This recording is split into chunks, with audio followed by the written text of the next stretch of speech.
Abre a sua Bíblia.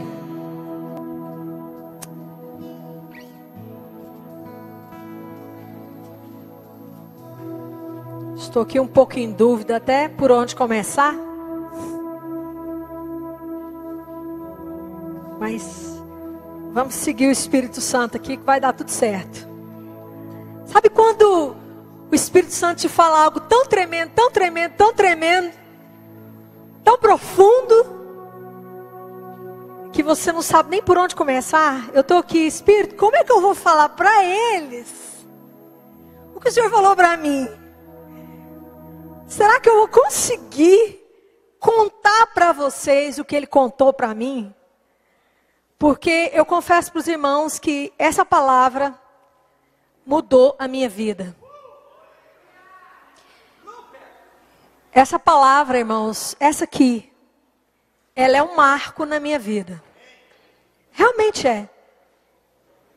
Depois dessa palavra aqui, eu não sou mais a mesma pessoa. O Espírito Santo me deu um entendimento da obra dele dentro de mim, irmãos, que literalmente nem sei dizer o que aconteceu dentro de mim. Eu sei que ele me libertou, me edificou, me transformou, formou Cristo em mim. Tudo isso ele fez dentro de mim com essa palavra. Eu tenho certeza que ele vai marcar a sua vida também. Amém? Abra a sua Bíblia antes de Lucas. Vamos para Gálatas. É que a gente tem que andar em tantos textos aqui. E eu estou aqui por onde eu vou andar primeiro. Mas vamos para Gálatas.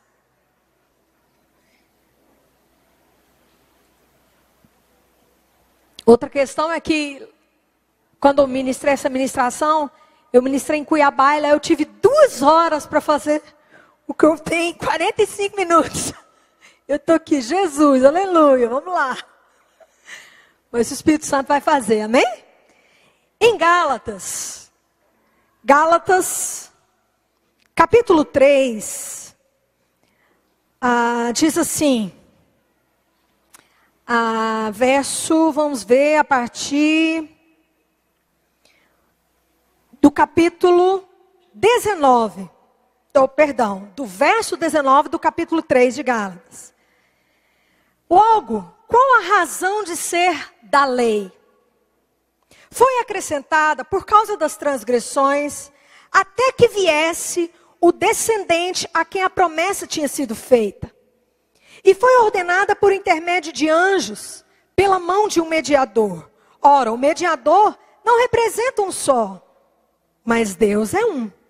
21. Logo, a lei é contra as promessas de Deus? De modo nenhum.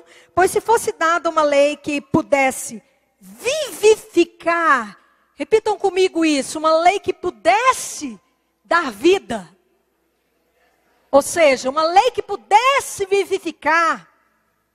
Continua. A justiça, na verdade, teria sido pela lei. Se a lei pudesse dar vida, se a lei pudesse vivificar, aquela lei que Deus deu através de Moisés lá para o povo de Israel, se aquela lei fosse eficaz, se aquela lei fosse gerar em mim e em você a vontade de Deus, aquilo que Deus queria, Deus teria feito através da lei. Continua lendo. Mas a Escritura encerrou tudo debaixo do pecado, para que a promessa pela fé em Jesus Cristo fosse dada aos que creem. Ou seja, a coisa mudou. Não é mais pela lei, é pela fé. Amém? Mas antes que a fé viesse, estávamos guardados debaixo da lei, encerrados para aquela fé que havia de se manifestar. De maneira que a lei nos serviu de aio para nos conduzir a Cristo, a fim de que pela fé fôssemos justificados. Mas depois que a fé veio, já não estamos mais debaixo de aio, né, de tutores, de babá, né? 26. Todos vós sois filhos de Deus pela fé em Cristo Jesus. Pois todos vós que fostes batizados em Cristo, vos revestistes de Cristo. Diga, eu fui revestido de Cristo. Leia comigo no capítulo 4, verso 7. Assim, já não és mais escravo, mas filho. E se és filho, és também feito herdeiro por Deus. Mas quando não conhecieis a Deus, repitam isso comigo para vocês gravarem bem. Mas quando vocês não conheciam a Deus, servis aos que por natureza não eram deuses. Mas agora, conhecendo a Deus, ou antes, sendo conhecidos por Deus, como tornais outra vez a esses rudimentos fracos e pobres, aos quais de novo quereis servir, guardais dias, meses, tempos, anos? Receio por vós que de algum modo eu tenha trabalhado em vão para convosco. Veja o verso 19. Meus filhinhos, por quem de novo sinto as dores de parto, até ser Cristo formado em vós. Antes da gente continuar aqui, irmãos, eu quero dar só um pano de fundo, contexto aqui da epístola que Paulo escreveu para os Gálatas. Paulo chegou e pregou o evangelho, o verdadeiro evangelho, o puro evangelho, a salvação através de Jesus pela fé para os Gálatas. E eles creram em Jesus, receberam o Espírito Santo e ficaram felizes, nascidos de novo, cheios do Espírito e começaram a viver a vida cristã deles. Passado um tempo, algumas pessoas da parte de Jerusalém, da parte dos judeus, aqueles cristãos judeus, ou mesmo se diziam cristãos, mas não eram, Paulo fala sobre isso. E eles começaram a fermentar os Gálatas. E eles começaram a dizer para os Gálatas, olha, o que é isso? Se vocês não guardarem o sábado, vocês não vão ser salvos. Olha, se vocês não lavarem as mãos, se vocês não se purificarem, se vocês não fizerem isso, ora, se vocês comerem tal comida, vocês precisam fazer um voto, vocês precisam rapar a cabeça. Ou seja, quando Paulo escreveu Gálatas, Paulo escreveu para confrontar, para arrancar aquele fermento de que eles tinham que se circuncidar, porque os irmãos judeus, acostumados com a lei do Velho Testamento, acostumados com as regras, porque a lei era regra sobre regra, eles começaram a fermentar aqueles irmãos ali, dizendo assim, olha, peraí, vocês têm que guardar sábado, vocês têm que cumprir regras. Então, a carta, a epístola de Gálatas, ela foi escrita de maneira assim, explícita, combatendo e trazendo de maneira clara o que é a vontade de Deus para a igreja. A primeira coisa que o apóstolo Paulo mostra aqui é o seguinte: a proposta de Deus agora, irmãos, não é da lei. Esse é o primeiro ponto que Paulo mostra. Peraí, irmãos, vocês estão querendo voltar lá para a lei? Se a lei fosse capaz de justificar o homem, teria permanecido a lei. Deus não teria mudado, tirado a lei. A lei não pode mudar. A lei não pode vivificar. Então o apóstolo Paulo, ele começa a bater nessa tecla e ele começa a dizer assim, peraí, agora a proposta é outra. Irmãos, e o que o Espírito Santo me mostrou, que me impactou muito nesses dias, é que essa epístola precisa ser escrita novamente para a igreja de hoje. Hoje, como naquele tempo, nós não estamos tendo a pressão do judeu. Nós não estamos tendo aquela pressão de circuncidar, não. Nós não estamos tendo aquela pressão de ir na sinagoga, lavar as mãos antes de entrar, lavar as mãos antes do sacrifício. Nós não estamos tendo esse tipo de pressão. Mas nós, irmãos, como igreja, nós muitas vezes estamos tendo pensamentos, atitudes tão religiosas quanto circuncidar. Porque quando nós cremos no evangelho, irmãos, de regras, é o evangelho do judeu. O evangelho de regra é o evangelho do judeu. O verdadeiro evangelho, ele não traz regra. A proposta do verdadeiro evangelho é uma mudança não exterior, mas interior. A proposta da lei era regras, era coisas que eu iria fazer, algumas coisas que eu iria praticar, e isso me faria aprovado por Deus. Mas agora a proposta do evangelho é outra, irmãos. Mas parece que nesses dias, irmãos, as pessoas estão entendendo que o evangelho, que se tornar um crente, é cumprir algumas regras e basta. A maioria das pessoas hoje, irmãos, elas vão à igreja evangélica. Os templos das igrejas evangélicas hoje em Goiânia estão cheios. Cheios de pessoas, irmãos, que estão vivendo o evangelho da lei, não o verdadeiro evangelho. E como que é o evangelho da lei? O evangelho da lei é assim: você tem que fazer o ponto 1, o 2, o 3, o 4 e 5. Você vai no culto, você dá o dízimo, você não bebe, ou bebe socialmente, o que mais? Né? Bebe, mas socialmente. Não, são poucas mesmo, irmãos. Não passa da mão direita as regras para ser um bom evangélico. O evangélico da lei não passa de 5 regras. Então ele acha que porque ele está vindo no culto, ele está dando dízimo, a maioria nem o dízimo não dá.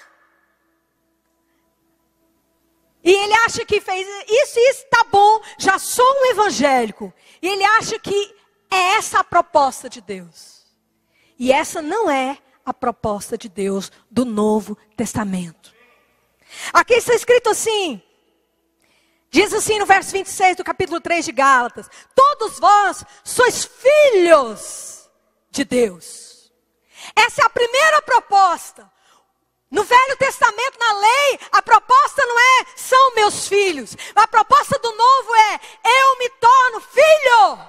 E filho, irmãos, fala de mesma genética, fala de mesmo sangue, fala de mesma natureza. Ninguém aqui ficou grávida de um cachorro. Ninguém aqui deu à luz a um cavalo ou uma galinha. Deu? A Lúcia até regalou o olho, de jeito nenhum. Meu Danielzinho lindo de morrer. Ninguém. Porque você gera filho como você. E essa é a proposta do evangelho. Não é que você cumpra algumas regras, mas que você realmente seja na exata imagem e semelhança do seu Pai. A lei não podia formar pessoas como Jesus. A lei jamais poderia transformar aquele homem caído, carnal e pecador, à imagem do nosso Pai. Por isso, o Velho Testamento ficou, irmãos. A lei não teve como. A Bíblia diz que a lei estava enferma na carne. A lei, ela era incapaz de gerar filhos de Deus. Então é muito mais do que você cumprir algumas regras. É você ser como Ele. É você ter a natureza onde o Espírito de Deus vai esculpir Cristo. E Paulo diz assim no capítulo 4, ele diz assim: meus filhinhos, Paulo estava inconformado. Vocês não entenderam nada. Paulo estava assim: meu Deus, eu perdi meu tempo com esses irmãos. Será que eu fui lá em Gálatas e preguei para aqueles irmãos, e será que o meu trabalho foi em vão? Porque eles estão guardando dias e meses. Eles estão cumprindo regras. Eles estão com costumes, hábitos que não tem nada a ver com a proposta de Deus para eles. Então Paulo diz assim: meus filhinhos, por quem de novo sinto dores de parto, até que Cristo seja formado em vós. Então, irmãos, a palavra formado aqui é a palavra morfe. A palavra morfe, ela deu origem à palavra metamorfose. Romanos 12 fala transformai-vos. A palavra transformai-vos em Romanos é a palavra metamorfose. A palavra morfe é a palavra forma. Por exemplo, se eu disser para você isso aqui é amorfo. O que eu estou querendo dizer? Isso aqui não tem forma. Então, aqui quando diz assim: o que eu quero com vocês, Gálatas, é que Jesus, a forma dele, o formato dele seja formado em vocês, dentro de vocês. Não é que vocês de novo tenham uma religião. Não é que vocês mudem. Porque hoje, irmãos, os evangélicos eles mudaram de religião, muitos deles. Eles vieram da religião tradicional brasileira. Agora, a religião evangélica parece estar se tornando a religião tradicional brasileira. Peraí, irmãos. Não é isso. Não é isso. A proposta é Cristo ser formado em você. Vá comigo para Lucas. Lucas, deixa eu ver se é Lucas mesmo, irmãos. Não é Lucas, é Mateus. Mateus, capítulo 15.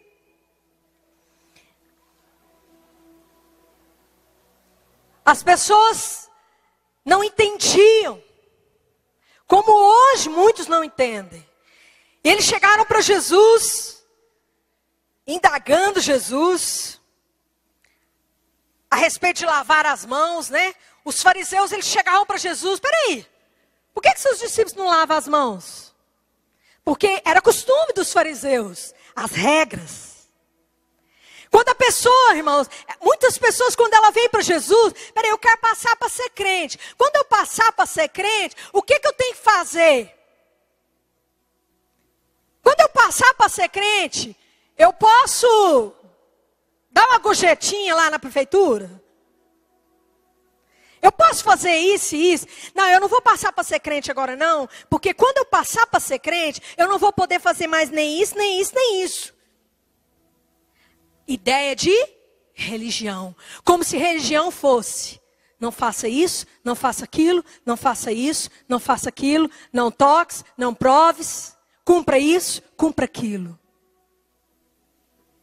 E aqui está escrito assim, verso 10 do capítulo 15. E convocando a multidão lhes disse: ouvi e entendei. Entenda, o que contamina o homem não é o que entra pela boca, mas o que sai da boca. Isso sim é que contamina o homem. Então, acercando-se dele os seus discípulos, lhe disseram: sabei que os fariseus, ouvindo essas palavras, se escandalizaram. Ele, porém, respondeu: toda planta que meu Pai Celestial não plantou, será? Primeira coisa que Jesus quis dizer: agora não é mais. Não faça isso, não faça aquilo. Lava a mão ou deixa de lavar. Agora é como a planta, é como a colheita. Tem que nascer. É uma planta. Eu tenho que nascer da semente da palavra. Diga para o teu irmão: você é uma árvore.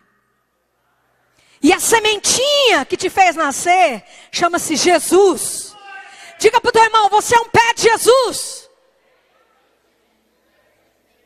E como pé de Jesus, eu quero dizer uma coisa para vocês, irmãos. A diferença é: uma árvore não faz força para ser o que ela é por natureza. Ela funciona, a raiz recebe a água que passa para o caule, que passa para o ramo, e o ramo produz algo chamado fruto. Então, irmãos, o evangelho, irmãos, é aquilo que o Espírito Santo produz dentro de mim e me faz dar um fruto. Deus não está interessado em quantas regras você cumpre, mas Deus está interessado em quantos frutos você realmente produz. O verdadeiro evangelho, irmãos, ele opera assim. A obediência, irmãos, ela é de Deus. A disciplina, ela é de Deus. Mas o que o Espírito Santo está gerando dentro de mim e de você é muito mais do que obediência. Porque obediência, o judeu tinha de sobra. O judeu dava o dízimo até da hortelã, amado. Mas Deus quer produzir em mim muito mais do que dízimo. Dízimo o judeu dava. Deus quer produzir em mim, irmãos, liberalidade.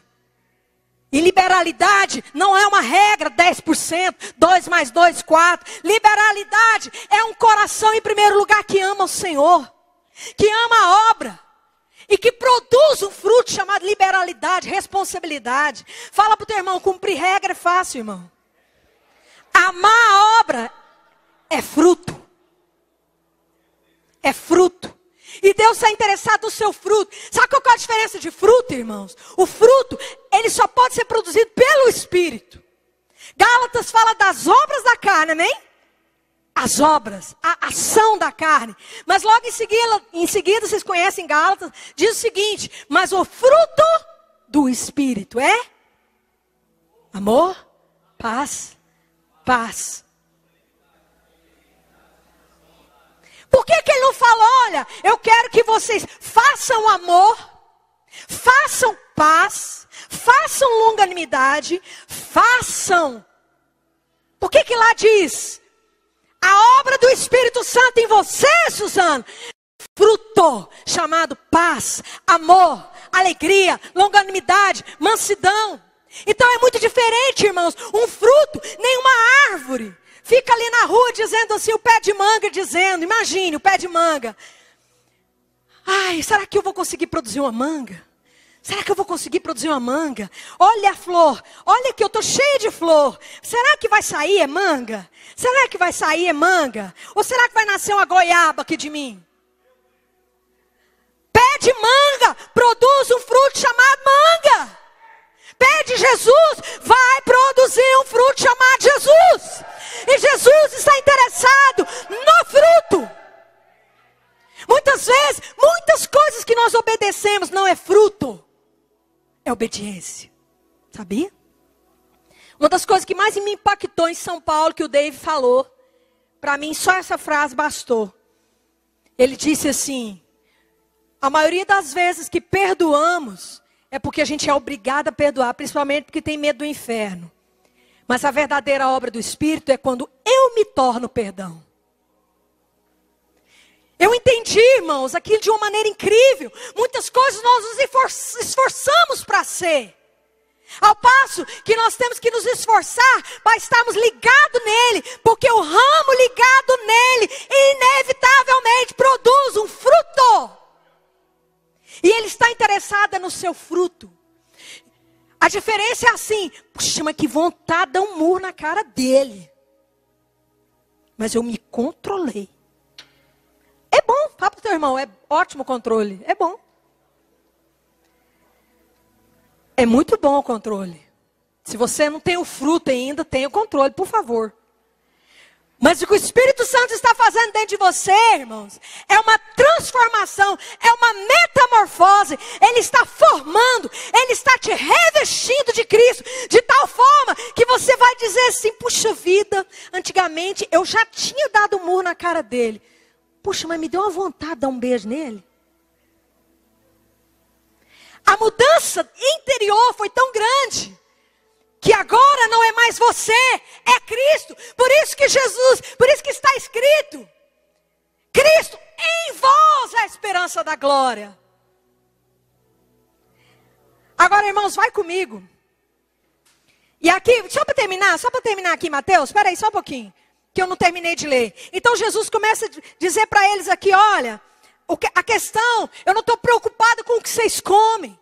Vocês não têm que preocupar com o que vocês estão comendo. Vocês têm que preocupar com o coração. E ele diz assim, o que contamina o homem é o coração do homem. O problema está no coração do homem. Porque é do coração do homem que sai a adultério, prostituição, furto, falta de testemunho.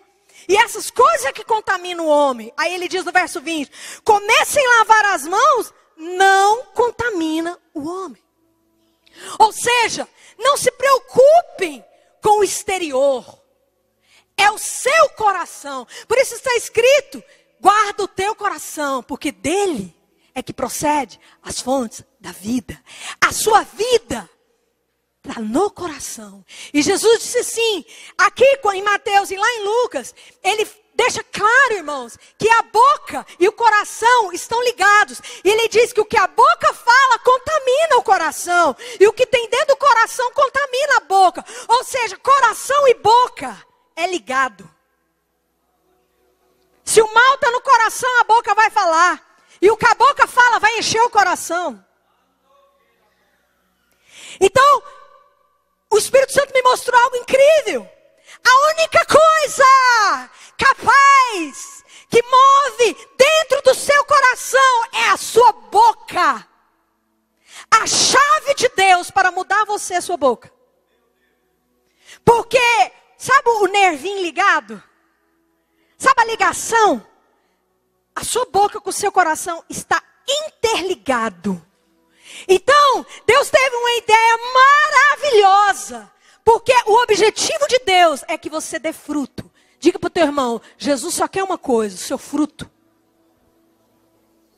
E fruto é espontâneo. Fruto, irmãos, é produzido. Não é comprado no supermercado, irmãos. Não é uma coisa que eu faço aqui, mas aqui dentro... Ai. Não, querido. Enquanto você tem... o Espírito Santo vai falar assim... eu vou continuar ali, ele vai dar esse fruto. Agora vai comigo para onde eu pirei, irmãos. Aí eu pirei mesmo. Vocês vão pirar agora. 1 Coríntios. Antes de 1 Coríntios, leia comigo Efésios. A proposta de Deus, irmãos, é que você seja um ramo. A proposta de Deus é que você seja uma parte dele. A proposta do Evangelho é que você e Deus sejam um só. A proposta de Deus é que você seja uma cópia de Jesus. Aqui em Efésios capítulo 2 diz assim, verso 18. Pois por ele, ambos temos acesso ao Pai. Através de quê? Nós temos acesso ao Pai por quê, irmãos? Por quem? Então, o que é que nos liga ao Pai? O Espírito. Diga comigo, o Espírito que está dentro de mim é uma ligação direta com meu Pai. Agora continua lendo. Aleluia. Assim, já não sois estrangeiros nem forasteiros, mas concidadãos dos santos e da família de Deus. Olha essa palavra, edificados. Sobre o fundamento dos apóstolos e dos profetas, sendo o próprio Cristo Jesus a principal pedra angular. Nele, todo o edifício bem ajustado cresce. Diga comigo, o edifício ajustado cresce. Para templo santo do Senhor. E nele também vós juntamente sois edificados para a morada de Deus no Espírito. Então, irmãos, outra proposta clara no Evangelho é que Deus, Ele não quer você na lei. Deus não quer você na religião. Deus não quer mais um povo que ouve uma regra em tábuas de pedra e obedece. Está escrito em Hebreus que Deus hoje, Ele não quer mais escrever leis e regras em uma pedra e dar para você. Suzano, faça isso e isso e isso e isso e isso. Não, está escrito em Hebreus que agora Ele não escreve mais em pedras, mas Ele escreve pelo Espírito no meu coração. Está escrito, imprimirei as minhas leis no coração deles e no entendimento deles. A proposta mudou, amado. Fala para o teu irmão, ele não quer te dar mais uma pedra cheia de regra. Diga mais para o teu irmão, ele não quer te dar um livro de papel de regra. Ele quer te dar palavras de vida. Porque um livro de papel também pode se tornar regra.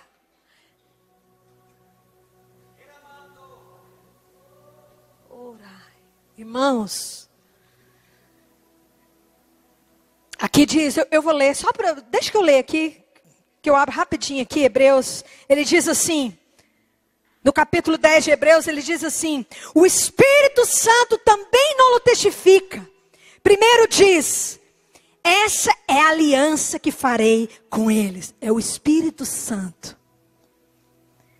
Depois daqueles dias, diz o Senhor, porei as minhas leis em seus corações e as escreverei no seu entendimento. É nesse tempo que nós estamos. Diga para o teu irmão, é aqui que você está, irmão? Não é regra. Agora vai comigo para 1 Coríntios, capítulo 2. 1 Coríntios capítulo 2, Eu nunca tinha tido o entendimento que o Espírito Santo me fez entender aqui, irmãos. Eu sei que você até agora entendeu claramente que a vontade dele é que você dê fruto, é que você produza fruto, é que a lei dele esteja escrita dentro de você, é que você seja a imagem perfeita dele, é que Cristo seja formado em você. Mas aí eu perguntei, Senhor, mas como? O Senhor me conhece? Aí eu, Senhor, mas assim, Jesus, né? Porque Efésios diz assim que os ministérios, apóstolo, profeta, mestre, evangelista, tal, para o desempenho do seu serviço, até que Cristo seja formado, até que cheguemos à estatura do varão perfeito. Irmãos, quando eu leio Efésios, a estatura do varão perfeito, aí eu olho para mim, mas como? Você já fez essa pergunta? Senhor, o senhor não enganou não lá em Efésios? O senhor tem certeza que eu, Gleiva, aqui, essa aqui, pode chegar à estatura do varão perfeito? E ele me disse, pode. Aí eu perguntei, Senhor, mas me fala agora, que eu vou fazer dia e noite agora. Porque quantos aqui querem ser? Nós queremos ser. Mas muitas vezes nós não conseguimos ser. Não está formado em nós. Não está ainda em nós. E aí ele me mostrou. 1 Coríntios capítulo 2 diz assim. Todavia, falamos, diga comigo, falamos. 6, capítulo 2 de 1 Coríntios, versículo 6. Todavia falamos sabedoria entre os perfeitos, mas não a sabedoria desse mundo, nem dos poderosos desse mundo, que se aniquilam. Verso 7. Não falamos a sabedoria, não. Falamos a sabedoria de Deus oculta em mistério. Aqui diz, falamos. A palavra aqui é a palavra falar em voz audível. Ou seja, eu falo, o que é sabedoria? A palavra Sofia, que é a palavra, o conhecimento de Deus. Nós não lemos lá em Gálatas agora, para que o conheçamos, assim como somos conhecidos por Ele, conhecer a Deus. Não é essa a proposta, eu vou conhecer a Deus, a proposta não é essa. Então aqui está escrito que eu falo, sabedoria é o conhecimento, é a inteligência de Deus, é tudo que Ele é, irmãos. É o que Ele é. Então aqui diz assim, falamos a sabedoria de Deus que está escondida. A palavra mistério aqui é a palavra musterion. É algo que não está revelado, algo que está escondido. Continua. A qual Deus ordenou antes dos séculos para a nossa glória. Nenhum dos poderosos desse mundo a conheceu, pois se a tivesse conhecido, jamais teriam crucificado o Senhor da glória. Mas como está escrito, as coisas que o olho não viu, e o ouvido não ouviu, e não subiram ao coração do homem, são as que Deus preparou para aqueles que o amam. Verso 10. Então, peraí, interpretação de português aqui, porque muitas vezes nós não entendemos a palavra, irmãos, às vezes por sermos deficientes até mesmo na nossa língua portuguesa. Qual que é o contexto aqui? Tem algo em Deus, o caráter de Deus, o que Deus é, a glória de Deus, está tudo escondidinho, tá? Não é isso o contexto aqui? Tem algo de Deus fantástico, maravilhoso, ou seja, Ele mesmo, está escondido. Aí ele diz assim, verso 10. Mas Deus revela. Quem é Deus? Revela Ele mesmo.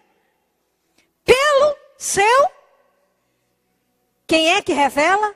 O Espírito. O Espírito penetra todas as coisas, até mesmo as profundezas de Deus. Ou seja, o Espírito e Deus é um só. Continua. Pois qual dos homens sabe as coisas do homem, senão o Espírito do homem que nele está? Assim também, ninguém sabe as coisas de Deus, senão o Espírito de Deus. Ou seja, para aí, só para você entender. Ele quis dizer aqui o seguinte. Tudo que Deus é, só o Espírito de Deus sabe. Tudo que a Silvinha é, o Espírito da Silvinha sabe. A Silvinha humana não sabe. Mas a Silvinha espiritual sabe. Quem sabe as coisas do homem, senão o Espírito dele? Então o meu Espírito sabe. E o Espírito de Deus sabe. E a mente de Deus sabe. A mente de Cristo sabe. Então tem 4 pessoas aqui que sabem. Eu espiritual, eu verdadeiramente eu, Gleiva Espírito, o Espírito Santo, Jesus e o Pai, ok? Continua lendo. Mas nós não recebemos o Espírito do mundo, mas o Espírito que provém de Deus. Para que recebemos o Espírito Santo, irmãos? Então para aí. O propósito de eu ter recebido o Espírito Santo é para conhecer Deus. Para que eu o conheça e para que Ele me conheça.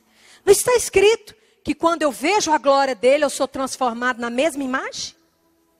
Está escrito que nós vemos e de glória em glória nós somos transformados na mesma imagem. E quem faz isso é o Espírito Santo. Continua lendo. Então o Espírito está dentro de mim para me conhecer tudo isso. Verso 13. Disto também falamos. De que eu falo? O contexto, estou falando de português aqui, irmão. Interpretação de texto. Disto o quê? Disto o quê? Coisas escondidas. Disto o quê? Mistérios. Não acabamos de ler lá em cima? Sabedoria oculta em mistério. Disto é dessas coisas que nós falamos. Agora, como que nós falamos? Olha aqui o que está escrito. Não com palavras de sabedoria humana. O que diz aí? O que diz aí na tradução atualizada? Que eu não gosto muito da minha, que a sua é melhor. A sua está certinho do original, atualizada. Disso também falamos. Ok. Essa é a tradução perfeita do grego. Não com palavras ensinadas pelo homem. Não é com português. Quem te ensinou o português? O homem. Sua mãe te ensinou, fala ma.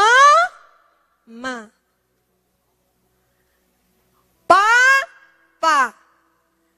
Nós falamos essa reunião, essa obra, essa edificação, essa construção de Cristo dentro de mim, ela acontece, irmãos.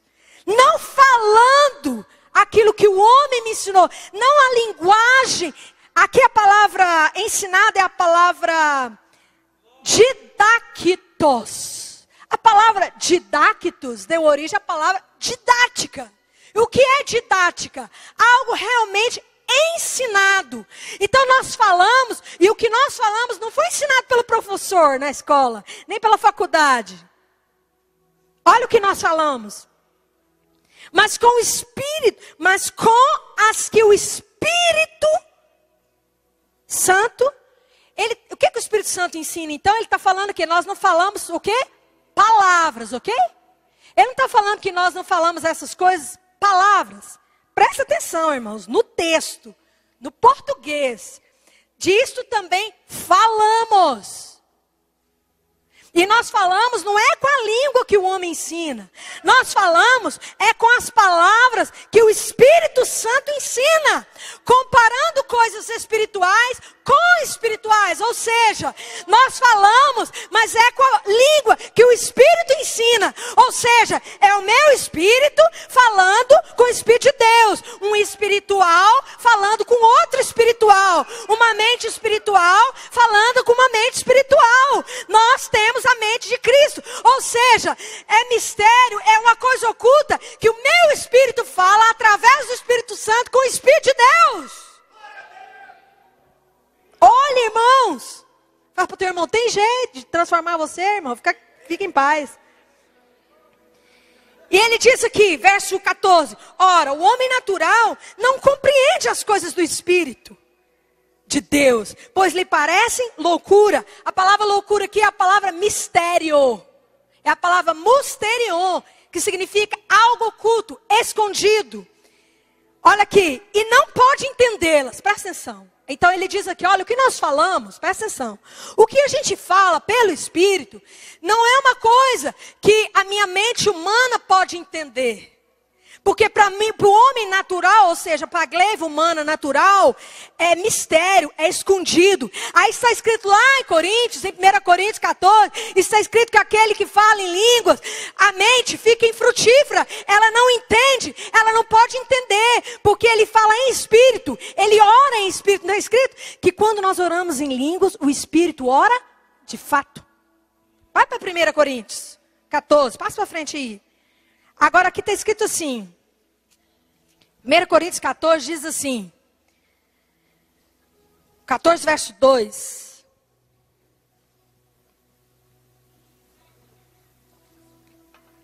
Pois o que fala em língua, não fala aos homens. Ou seja, não fala a língua do homem. Não é aquilo que o homem pode entender. A mente humana não pode compreender. Mas com efeito, ninguém entende. E em espírito fala mistérios. Verso 4. O que fala em língua. Não, esse aqui daqui a pouco nós vamos ver o 4. Olha aqui para mim, antes. Irmãos, esses dias eu vendo foi feita uma pesquisa nos Estados Unidos a respeito de oração em línguas.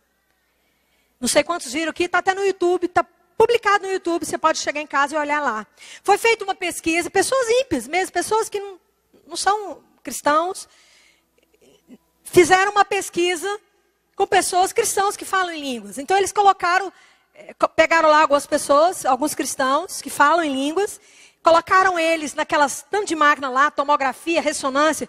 Vocês já viram que aquele exame, tomografia, ressonância, quando existe uma atividade em qualquer região do cérebro, ela não... Ou seja, se a pessoa está lá naquele... É tomografia, né? Que muda a cor do cérebro. Isso mesmo, lá está até a tomografia mesmo. Se você levanta a mão, aquela região do cérebro que trabalha a locomoção aqui, ativa. E é visto lá no exame. Se você fala, a área da fala, né, que é aqui na frente, a área da fala ativa. E o cara que está lá na máquina vê que a área da fala no seu cérebro está sendo ativada porque você está falando. Aí, então, colocaram essas pessoas lá e o cara disse lá para o cara, olha, ora agora em português. E ele começou a orar. Pai, eu te louvo, te agradeço. Falando alto lá no YouTube, no vídeo você vê o cara falando. Pai, aí o cara lá no exame falou, agora fala em línguas. Aí ele começou, rechandale, macaraba. Aí fez isso com várias pessoas, levou para o tomógrafo, fez. Resumindo, irmão, depois que fizeram exame em várias pessoas lá. Quando a pessoa ora em português, a região da fala ativa. Quando a pessoa ora em línguas, é como se não acontecesse nada. Nenhuma área do cérebro é ativada. A mente fica infrutífera. O cérebro não participa. O homem natural não entende. O homem natural não ora. O homem natural fica de fora. Ali é eu, espírito, papai, maninho.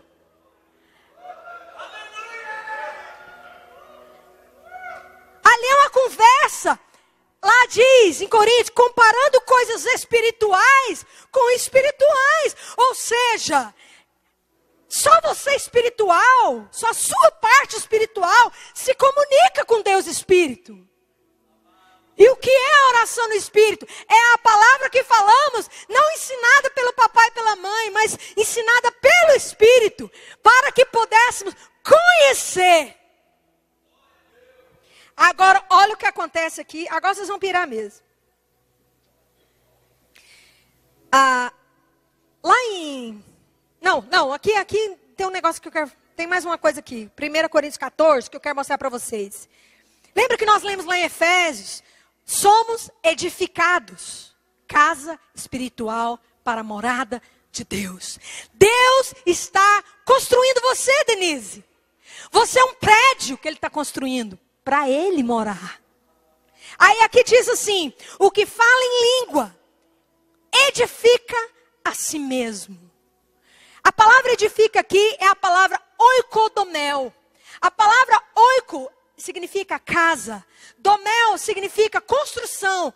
Se eu falar assim, nós vamos construir uma igreja, nós vamos usar a palavra oikodomel, ou seja, construir uma casa. Essa palavra é usada no sentido de construção mesmo, de prédio. Então aqui diz, quem ora em línguas, oikodomel, está oikodomando a si mesmo. Quando você está falando em línguas, o propósito do Espírito está sendo cumprido em você.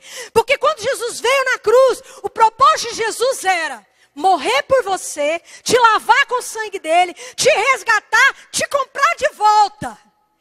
Acabou. Por isso Jesus disse assim, olha, eu já fiz o que eu tinha que fazer e agora eu tenho que subir, porque o Espírito tem que descer, porque se ele não descer, a obra não vai ser completa. Eu fiz uma parte e o Espírito vai vir fazer outra parte. A parte dele, de Jesus, foi te comprar de volta, Silvinha. A do Espírito é construir Cristo em você. O pai falou, Espírito Santo, desce lá e faz o Samuel ficar igualzinho Jesus. A mansidão dele, o amor dele, a paz dele, a alegria dele. Olha, e não para, enquanto ele não tiver igualzinho Jesus. Aí aqui diz assim, no 1 Coríntios, então aquele que ora em línguas, está construindo a si mesmo. Ah, pastor, por isso que a gente vai orar em línguas, parece que algumas coisas dentro da gente vai mudando. Ah, fala para o seu irmão. Entendeu, né, irmão? Está entendendo. Capítulo 5. Sabemos que se a nossa casa terrestre desse tabernáculo, 2 Coríntios, capítulo 5...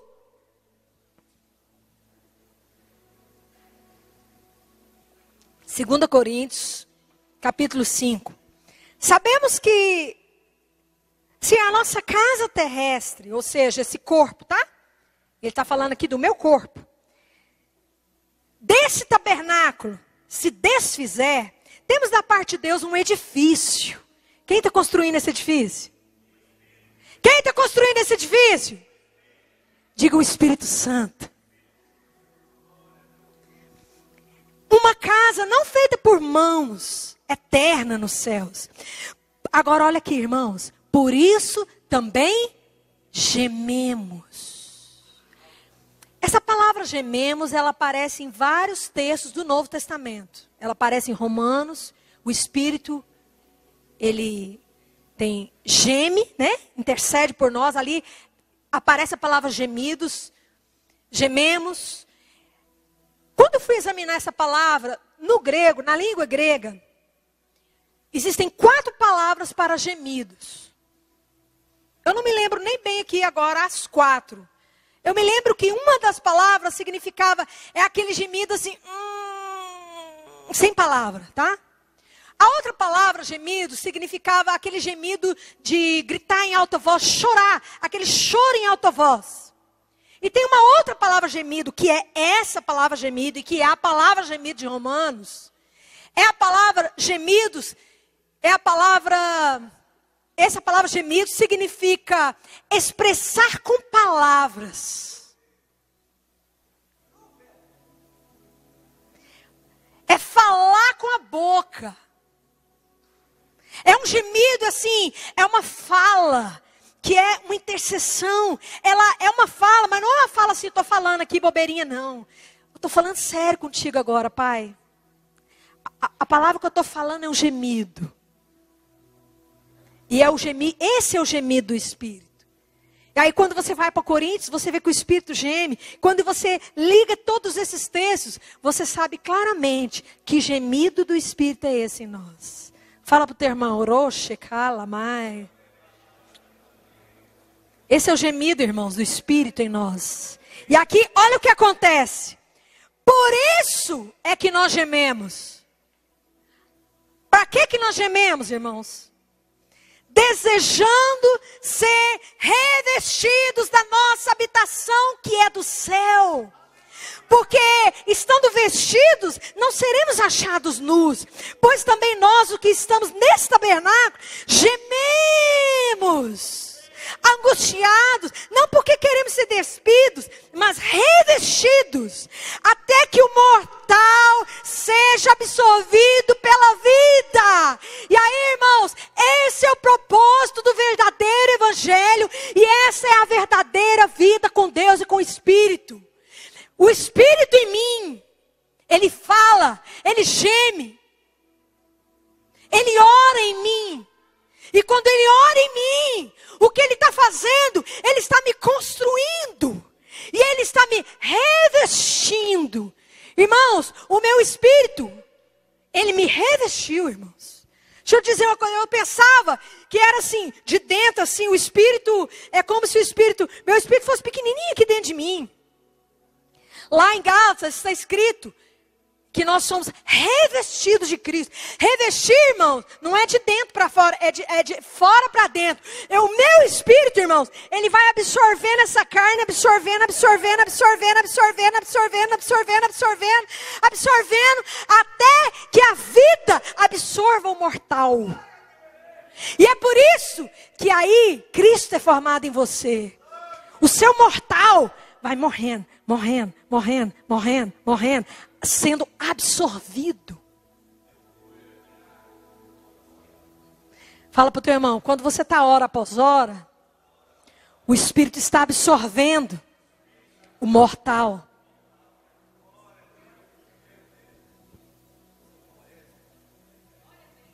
Por isso também gememos. Não porque nós queremos ser despidos, mas revestidos. Então o evangelho, irmãos, não é só cumprir regras, não. Não é isso que ele quer em você, não. E é por isso que nós recebemos o Espírito.